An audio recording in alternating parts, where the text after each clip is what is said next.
Hi, cause I got inspired by my JJK Season 3 episode review shorts compilation video. Here a compilation video for my Peacemaker Season 1 shorts. Rewatching Season 1 of Peacemaker before Season 2 comes out, and today I will be reviewing the first episode. I already like Peacemaker more than the first time around when I watched it, and that intro is freaking hilarious. I think it's the first time I watched the whole thing through. I might have skipped the intro all the time back in the day. I was in a very depressed phase, and when I'm depressed, I tend to skip openings. Yeah. Well, episode 1 takes place a little after what happened in James Gunn's The Suicide Squad, and the Peacemaker team gets formed. In other words, Amanda Waller's people force him into it. They establish that the show's antagonists are so-called butterflies. Spoiler alert, they are going to turn out to be aliens. I like all the members of Team Peacemaker. The only problem I got is with Amanda Waller's daughter. Not because of her character itself, even though she is very quirky sometimes, but because she is Amanda Waller's daughter. Firstly, Amanda Waller knows how dangerous the job is she talked her into, and I feel like no mother would willingly endanger one of her kids like that. And secondly, I find it very hard to believe that Amanda Waller could keep her daughter a secret, especially in now's day and age. Peacemaker himself was great in this episode, even though most of his parts were very depressing, especially the scenes with his white supremacist dad. Most of this episode's jokes hit quite nicely, except all the ones that involve Vigilante. Yes, I still hate him in this show. How do you go from this? Maybe because you haven't lost anyone. You don't have a full understanding of what's out there. To this. Twerk it and twerk it. Get my little tush out. It's my famous butt dance, my butt dance, my butt dance. Each time that guy opens his mouth, I feel like punching him. They did my boy Vigilante so dirty. But let's see how I feel about him during the next few episodes. My favorite part of this episode was definitely eagerly hugging Peacemaker. Too sad Peacemaker's dad did not stay to take a picture. Anyway, so what's all canon in this episode to the DCU according to James Gunn? Everything except the Aquaman part. If Aquaman exists in James Gunn's DCU, he is not a known public figure yet. We're watching Season 1 of Peacemaker before Season 2 comes out, and today I will be reviewing Episode 2. The team helps Peacemaker deal with the consequences of the last episode by helping him escape from the police. At the end of Episode 1, Peacemaker got laid with a baddie after years of prison-forced abstinence. But then the baddie turns out to be one of them butterflies with super strength and almost ends Peacemaker, who only survived because he managed to reach one of his super helmets. That fight at the end of Episode 1 still felt random as fuck this time around, but at least in Episode 2 they explain why the hell the alien baddie tried to end Peacemaker. It gets highlighted that Peacemaker probably is the dumbest character in the entirety of the DCU. And yes, I even believe Metamorpho's baby to be smarter than Peacemaker, because turns out that Peacemaker did a big oopsie. You left the dossier of the person you're supposed to contract kill for the government in the apartment of some rando who blew you? And I guess before Alien Baddie read those papers, he just wanted to have some fun. Besides that, the only important thing that happens in this episode is that Diebeard framed Peacemaker's dad for what Peacemaker did in the last episode, and the police arrest him instead of Peacemaker, which potentially can and will bite him in the ass. You could have chosen anyone, and you put the car registration in the name of Peacemaker's father? I don't want to be insubordinate, but I kind of did some magical shit here today, and now I feel like you're angry at me. And I'm not angry at you, John, but I am starting to think you're an idiot. Episode 2 I actually liked even more than Episode 1, and I think Clemson Murn might be my favorite character of Season 1. He reminds me a lot of Captain Holt from Brooklyn 991 with how overly serious, emotionless he is, and because of all the angry outbursts he has. The jokes this time around hit even better, including most of Vigilante's lines. It helped not to see his face when he wears the suit. One thing this version wins over the Arrowverse version is in the suit department. The one from Peacemaker looks spectacular, and the Arrowverse one looks more cosplayer-y. His first scene at the window actually found quite funny, but probably only because he reminded me so much of a friend from America from back in the day. That guy was the reason we did not allow new white people into the friend group for a while. My favorite part of the episode overall were probably the Peacemaker Vigilante bonding scenes, when they, let's say, celebrated the most American way possible. Already hyped for Episode 3. And about what's not canon? I will say that everything in the show is canon, except maybe Batmite, who's one of my favorite characters, but I can't say for sure that Batmite is real. Rewatching Season 1 of Peacemaker before Season 2 comes out, and today I will be reviewing Episode 3. In this episode, we see Peacemaker's team's first mission and the reason why they recruited Peacemaker. They want him to eliminate some butterflies. One thing I always disliked about the Arrow show was how useless the Arrow team besides Felicity felt. In the Peacemaker show, on the other hand, it's the other way around. Peacemaker is so flawed of a character that his team has to help him out all the time. Remember his line from the Suicide Squad movie? I cherish peace with all my heart. I don't care how many men, women, and children I need to kill to get it. Turns out he ain't as alpha as he would like to make it seem. And when the target's kids turn out to be butterflies as well, Vigilante has to take over and play Kira. In general, I like this episode this time way more than the last time around. While this wasn't Zack Snyder continuity, I thought when hearing, You don't understand what we're up against here, Smith. The fate of the country depends on this mission. why are these people tasked with this? But now with the new DCU context, I get it much more.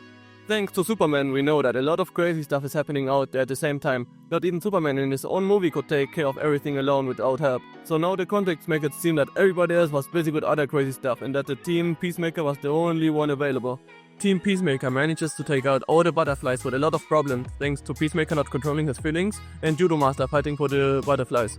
He is the last big important character, I think? Imagine Chang from Community in a green suit as a supervillain. At the end, it gets revealed that butterflies are actual butterfly aliens that take over people's bodies. They are kind of like the Goa'uld from the old Stargate show. You know, those parasite things that took over people's body and pretended to be gods? Anyway, of the 3 episodes, this has been my favorite by far. One reason was because of Vigilante. He got owned so much in this episode. He got bitch slapped by Judo Master, and when the last butterfly electrocuted Vigilante instead of Peacemaker to make Peacemaker talk, I was like, let's go, hit him again. The hate watch was real with this one. And when Peacemaker was like, Hey, don't worry. I'm not giving this guy anything. yes, let's scoop the Peacemaker with this. Now you have won me over. And if I don't misremember, everything in this episode is canon this time. Well, see you tomorrow. Wow, this show makes way more sense inside the James Gunn DC continuity. Hi, I'm still rewatching season 1 of Peacemaker before season 2 comes out. And today I will be reviewing episode 4. Finally. Back in the day, I saw this clip. You wanna know why I don't have a coterie of supervillains? Why? My coterie of supervillains is 6 feet fucking under. There you see, Batman doesn't kill people. Because he's a pussy! He's a dark creature of the night. He's a jackass! Who wrestles with murderers dressed like clowns and throws them in prison so they can break out of prison and then murder more people. It was first like, keep my goat out of your fucking mouth. And second was like, wait a minute, we are in the Snyderverse, this scene makes no fucking sense. I mean, you could have this discussion about comic book Batman, which James Gunn probably had in his mind for the scene, but Snyderverse Batman? Not so much. It's more for miracle that Ben Affleck's Batman did not end Jared Leto's Joker when he punched all the teeth out of him. Another example of why Peacemaker Season 1 being part of the Snyderverse made no sense to me is the mention of Batman a few episodes ago. Can you imagine Batmite existing and interacting with Ben Affleck's Batman in the edgy, serious, grounded Snyderverse? Because I surely can't, and Batman is even too goofy for James Gunn's DCU. And you want to tell me he existed in the Snyderverse? Anyway, this episode was probably the first more mad than great episode for me. It's a setup episode. Vigilante officially joins Team Peacemaker, we get a tease to Peacemaker's sad, tragic backstory, and Peacemaker and his dad have a total fallout. White Dragon especially got pissed at Peacemaker after Vigilante in prison tried to kill him after getting gaslighted into doing so by Amanda Waller's daughter. Fucking failure. Vigilante from Arrow would have managed to end White Dragon. Just saying. Finally, remember how I mentioned in the previous short how Clemson reminded me of Captain Holt from 9-on-1 for being overly serious and emotionless? Turns out, it's because he's a butterfly, which is a nice reveal, especially since there were only subtle hints beforehand and we did not get it shoved into our faces. Remember when the Flash show basically told us that Harrison Wells was the reverse Flash at the end of the first episode? During the first season, you as a viewer were kind of only waiting for Team Flash to figure it out. Here in Peacemaker, on the other hand, you still don't know any context. Is he a double agent? A good guy? We don't know. And that's why this is a very good reveal and cliffhanger. This is by far my favorite episode. Hi, I'm still rewatching season 1 of Peacemaker before season 2 comes out, and today I will be reviewing episode 5. At the start of the episode, we see the dyed beard PowerPoint presentation, which includes the probably funniest scenes of the series, including the Peacemaker naming a lot of people dyed beard could have framed and get arrested instead of Peacemaker's dad. About Ariana Grande or Drake? What? Brad Pitt or Payne Stewart or Doug the Pug? Khloe Kardashian, the Red Tiger from Voltron? And Superman has a poop fetish. Man's an alien. He's got a poop fetish. What? Get the fuck out of here. Oh, yeah. He uber-liebes the old shiz, as I understand it. Where do you get this nonsense? Oh my god, I'm just realizing. Now that this is in DCU continuity, that means Peacemaker got that idea put into his head by Lex Luthor and his monkeys anti-Superman smear campaign. This show fits so well into the DCU movie universe, almost like the same guy has been writing everything. That's not even the best part of the episode. Team Peacemaker goes to a factory plant that produces a generic liquid substance that's the only thing the butterflies can eat. to prevent further production. Everybody there turns out to be a butterfly person and they have a massive fight in there. The butterflies even had a gorilla fighting for them. A fucking gorilla. The gorilla almost gets them, but thanks to Not Vigilante, who after episode 3 is never going to get an MVP moment again. What do you say fuck me for? But Diebeard, who takes the gorilla butterfly out with a freaking chainsaw. The team who got forced to work together finally has a nice bonding scene afterwards in the van. Hardcore even takes a nice group picture. Aww. I also tend to do that when I'm with people. You know, I've grown fond of you if I ask for a selfie. If I never did, you probably meant nothing to me. Anyway, sadly, not everything is sunny sunshine, because Adebayo plants the fake diary at Peacemaker's place and finds out, using Peacemaker's X-ray vision helmet, that Clemson is a butterfly. Today I will be talking about James Gunn's favorite Peacemaker episode from Season 1, Episode 6. It's understandable why. This episode got the Peacemaker at school scene, Kiteman canon and alive by the way. You get a deeper look at Peacemaker as a character, including a scene where he plays the last song he rocked with his brother. We get explained what the deal with Butterfly Clemson is, White Dragon gets out of prison, and the Butterflies take control of everybody at the police station and use the fake Peacemaker diary to start a hunt for Peacemaker. Gunn is right, this is a great episode as well, but episode 5 just hit more with me. This episode contains my favorite song of Season 1, She's My Beautiful Monster though. This is a great endgame setup episode.